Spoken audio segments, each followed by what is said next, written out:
Buongiorno a tutti voi amici, anche oggi finalmente ritorno con il tanto atteso e amato video di cosa mangio in un giorno al mare. In tanti mi continuate a chiedere questi video e io sono super felice di essere riuscita a registrarne un altro nuovo tutto per voi.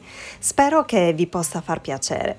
Partiamo subito ovviamente dalla colazione al bar e qui c'è davvero l'imbarazzo della scelta, con ogni ben di Dio, ce n'è per tutti i gusti. Ero troppo indecisa su cosa prendere e alla fine mi sono lasciata conquistare dal croissant alla crema pasticcera, una prelibatezza.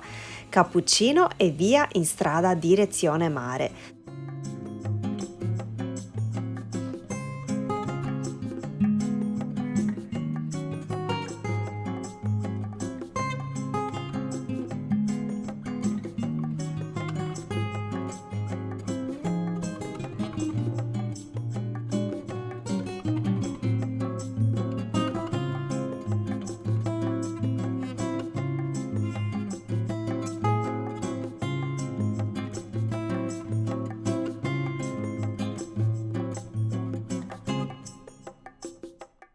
Attraverseremo insieme la costa ovest della Sardegna, San Veromilis, Cuglieri, Narbolia, Puzzuidu, Mandriola, Suvallosu, fino ad approdare a Samesa Longa, una spiaggia simile ad una piscina naturale che si trova nella penisola del Sinis, a Oristano, incastonata tra Capomannu e Suvallosu, e deve il nome proprio ad una barriera naturale di arenaria che sta a poche decine di metri dalla riva e la isola completamente dalle onde di maestrale, creando quindi proprio una sorta di piscina.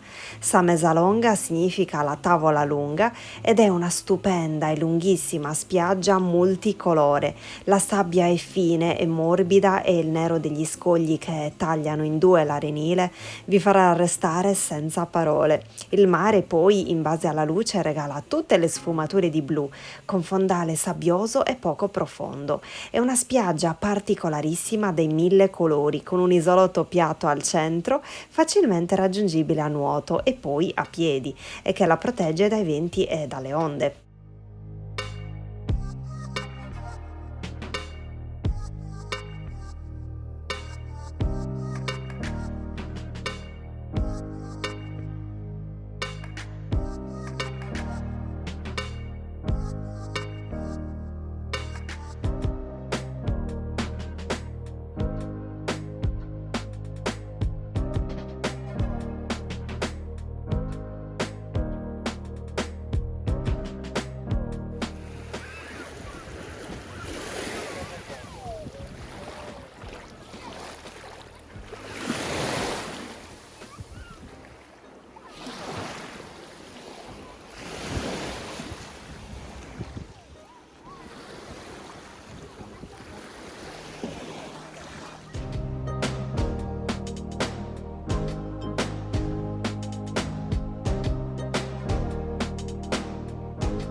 E ora andiamo in esplorazione con le mitiche scarpette per non scivolare sugli scogli. Sono troppo carine, me ne sono innamorata all'istante. L'intenzione, il desiderio sarebbe stato quello di fare la traversata a nuoto per un tratto e raggiungere l'isolotto. Il problema è che purtroppo c'era troppo vento e quando uscivi dall'acqua bagnato ti congelavi. Infatti, da notare la mia pelle d'oca, i peletti dritti dritti che ho voluto immortalare. Ma pazienza, mi sono accontentata con i video e lo zoom e l'esplorazione a piedi. E ora preparatevi ad ammirare un panorama mozzafiato, quasi irreale da quanto è bello e scenografico.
Davvero suggestiva questa roccia in mezzo al mare che richiama l'immagine di un bue.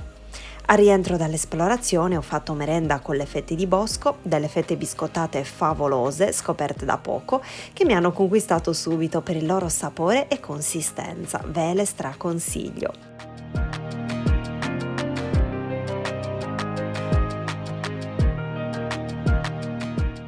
Un po' di relax al sole e ora vi mostrerò il mio pranzetto. Dalla sera prima ho preparato una fantastica frittata di zucchine con un uovo intero, 2 zucchine e 4 albumi, morbida morbida, la fine del mondo, tagliata già a fette, quindi già porzionata e unita a dei pomodorini, qualche fettina di prosciutto crudo e pane gutiau, simile al pane carasau, ma con l'aggiunta di olio e sale. È stato proprio un bel pranzetto.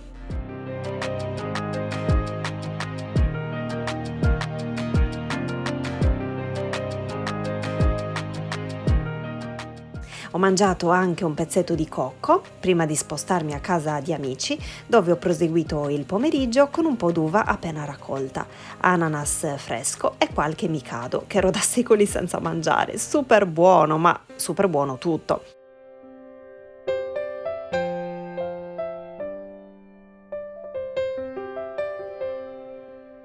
Abbiamo proseguito il nostro giro turistico andando a visitare Torre del Pozzo, un'altra località di mare lì vicino.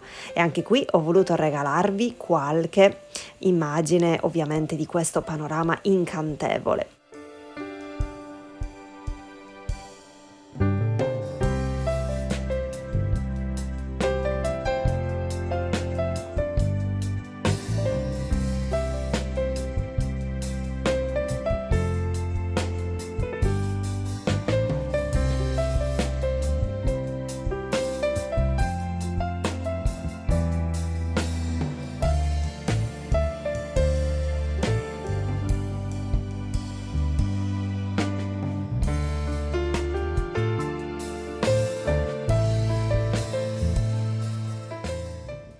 qui si capisce perché la località si chiama Torre del Pozzo, perché sulla destra c'è la torre e poi quella a sinistra è il pozzo di Torre del Pozzo, e quando ci sono le mareggiate fa lo spruzzo tipo balena.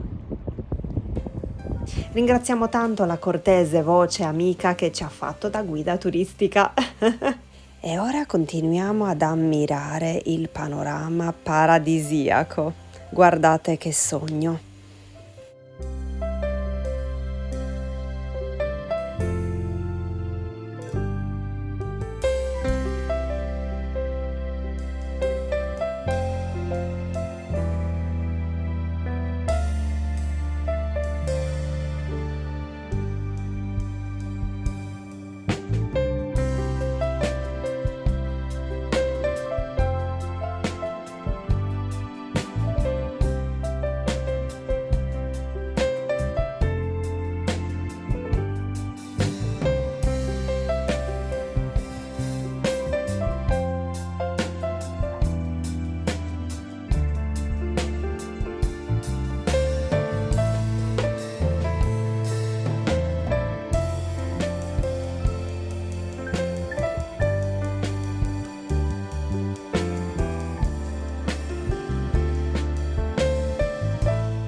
Durante la strada del rientro non ho potuto fare a meno di ammirare il bellissimo tramonto.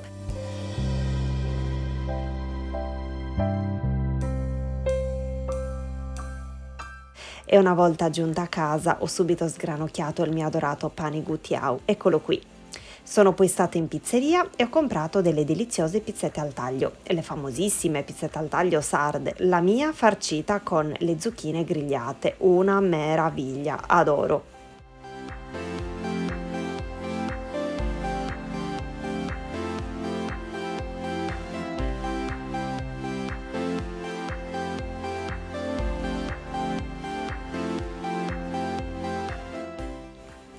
E dopo cena, visto che i gelatini durante i miei videoblog non devono mai mancare, ho scelto di gustare un pezzetto di viennetta algida. Da quanto tempo ero senza mangiarla. È un pezzetto di questo nuovo cono cookie extreme al pistacchio e panna che mi ha sorpreso tantissimo per la sua particolarità. Il cono è fatto con la base di biscotto e dentro c'è tutto il cioccolato e il gusto è davvero formidabile.